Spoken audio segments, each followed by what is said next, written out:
बिस्मिल्लाहिर्रहमानिर्रहीम। अस्सलाम वालेकुम स्टूडेंट्स, कंसेप्ट क्लियर नो के प्लेटफॉर्म से मैं हूं ज़ैद इकबाल, आपको अपने चैनल पे वेलकम करता हूं। उम्मीद है आप सब खैरियत से होंगे, लाइफ को एंजॉय कर रहे होंगे और अपनी स्टडी को भी साथ साथ टाइम दे रहे होंगे। स्टूडेंट्स, हमारा आज का टॉपिक है ऑक्टेट रूल। ऑक्टेट मीन्स आठ का रूल। इट मीन्स जितने भी मेन ग्रुप के एलिमेंट्स हैं जो कि एस और पी ब्लॉक में लाई करते हैं, ये रूल उन पे अप्लाई होता है। ग्रुप 1 से लेकर 8A तक जो एलिमेंट्स हैं, इनके अंदर इलेक्ट्रॉनिक कन्फिग्रेशन के हिसाब से अनस्टेबिलिटी होती है। हर एलिमेंट अपनी 8 की कन्फिग्रेशन पूरी करने की कोशिश करता है। इस वजह से कुछ एलिमेंट्स इलेक्ट्रॉन्स को लूज करते हैं और कुछ इलेक्ट्रॉन्स को गेन करते हैं। तो इस गेन और लूज करने के प्रोसेस में वो अपनी 8 की कन्फिग्रेशन पूरी करते हैं, इस वजह से वो स्टेबल हो जाते हैं। तो स्टूडेंट्स, वीडियो का बाकायदा आगाज करने से पहले आप सब दोस्तों से रिक्वेस्ट है, चैनल को सब्सक्राइब करें। स्पेशली जो new viewers, new commerce channel पे आ रहे हैं, चैनल को लाजमी सब्सक्राइब करें। वीडियो को वॉच करते हुए अंगूठे का निशान लाइक वाला होता है, उसको लाजमी दबाया करें। ये मेरी मेहनत का फल होता है। इसके अलावा वीडियोस को दोस्तों के साथ शेयर करें। इस तरह आप नेकी का पैगाम फैलाएंगे, दूसरों की भी हेल्प करेंगे। इसी तरह आप किसी का भला करेंगे तो आपके लिए भी आसानियां होती जाएंगी। और बेल आइकन जो घंटी का बटन है, उसको लाजमी दबाएं ताकि मेरी नई आने वाली नोटिफिकेशन वीडियोस और टॉपिक्स जो ही मैं अपलोड करूँ, एक तरतीब से अपलोड कर रहा हूँ, आपको मिल जाए और आपको किसी किस्म की परेशानी का सामना ना करना पड़े। वीडियो का बाकायदा आगाज करते हैं ऑक्टेट रूल से। कहता है, the octet rule states that an atom is most stable when its valence shell contains 8 electrons. तो स्टूडेंट्स, ऑक्टेट रूल के मुताबिक जितने भी एलिमेंट्स हैं जो एस और पी ब्लॉक में लाई करते हैं, ये मोर स्टेबल हो जाते हैं जब इनकी 8 इलेक्ट्रॉन्स की वैलेंस शेल में कॉन्फ़िगरेशन पूरी हो जाती है। This principle is derived from the observation that atoms of the major group elements tend to participate in chemical bonding in the form of 8 electrons per atom in the resulting molecule. ये principle कहाँ से drive किया गया कि main group के जो element हैं, major group के जो एलिमेंट्स हैं, वो केमिकल रिएक्शन में हिस्सा लेते हैं और अपनी 8 की इलेक्ट्रॉनिक कॉन्फ़िगरेशन को पूरी करने की कोशिश करते हैं। उसके नतीजे में जो रिजल्टिंग मॉलिक्यूल बनता है वो स्टेबल हो जाता है। जैसे सोडियम और क्लोरीन है, सोडियम ग्रुप 1 में होता है, क्लोरीन ग्रुप 7 में होता है। तो ग्रुप 7 के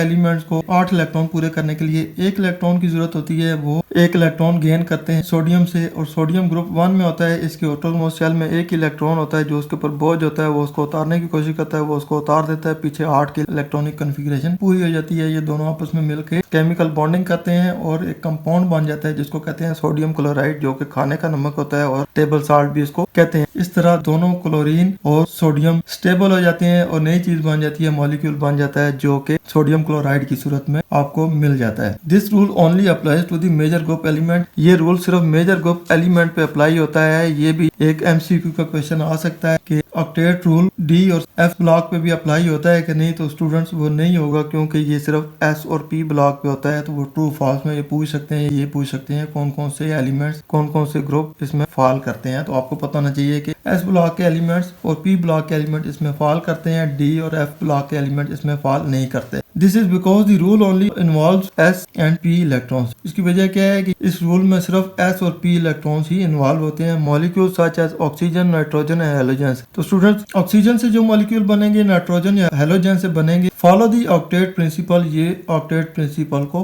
फॉलो करेंगे। Hydrogen, helium and lithium follow the duplet rule. इसके अलावा हाइड्रोजन, हीलियम और लिथियम ये डुप्लेट रूल को फॉलो करेंगे because their electron lies in S orbital, क्योंकि इनके इलेक्ट्रॉन S ऑर्बिटल में लाई करते हैं। ये ग्रुप 1 और 2 से ताल्लुक रखते हैं। इनकी कॉन्फ़िगरेशन S ब्लॉक में जाके कंप्लीट हो रही होती है। तो ऊपर वाले 8 की कॉन्फ़िगरेशन को पूरे करेंगे क्योंकि वो P में जा रहे हैं, और ये नीचे वाले 2 की करेंगे क्योंकि ये S में कंप्लीट हो रहे हैं। मिसाल दे दी है सोडियम, इसका एटॉमिक नंबर 11, इट मींस इसके ऊपर 11 इलेक्ट्रॉन्स होंगे। K के S सब शेल के ऊपर 2 इलेक्ट्रॉन्स होंगे। उसके बाद L के S सब शेल के ऊपर 2 होंगे, और उसी तरह इसको 2 कर लें। L के ही P सब शेल के ऊपर भी 6 होंगे, 10 हो जाएंगे। और तीसरे शेल में L में जाके S के ऊपर इसका एक इलेक्ट्रॉन पूरा हो रहा है। इट मींस यहाँ पे अनस्टेबल हो रहा है क्योंकि एक इलेक्ट्रॉन इसके ऊपर इजाफी हो रहा है। यहाँ पे इधर इसकी 8 की कॉन्फ़िगरेशन पूरी हो रही थी, ये एक्स्ट्रा हो गया है। इस एक्स्ट्रा इलेक्ट्रॉन को अपने ऊपर से उतार देगा। ये अनस्टेबल है, रिएक्टिव कंप्लीट ऑक्टेट नहीं है, इनकम्प्लीट है। लॉस ऑफ 1 इलेक्ट्रॉन, एक इलेक्ट्रॉन लॉस करेगा। उसके नतीजे में क्या होगा कि सोडियम के ऊपर +1 आयन बन जाएगा और 1s2 2s2 2p6। It means यहाँ पे इसकी 8 की कॉन्फ़िगरेशन पूरी होगी, which is same as that of neon. तो स्टूडेंट्स, नियॉन का एटॉमिक नंबर 10 होता है, उसकी सेम कॉन्फ़िगरेशन होती है। ये नियॉन की इलेक्ट्रॉनिक कॉन्फ़िगरेशन अटेन कर लेगा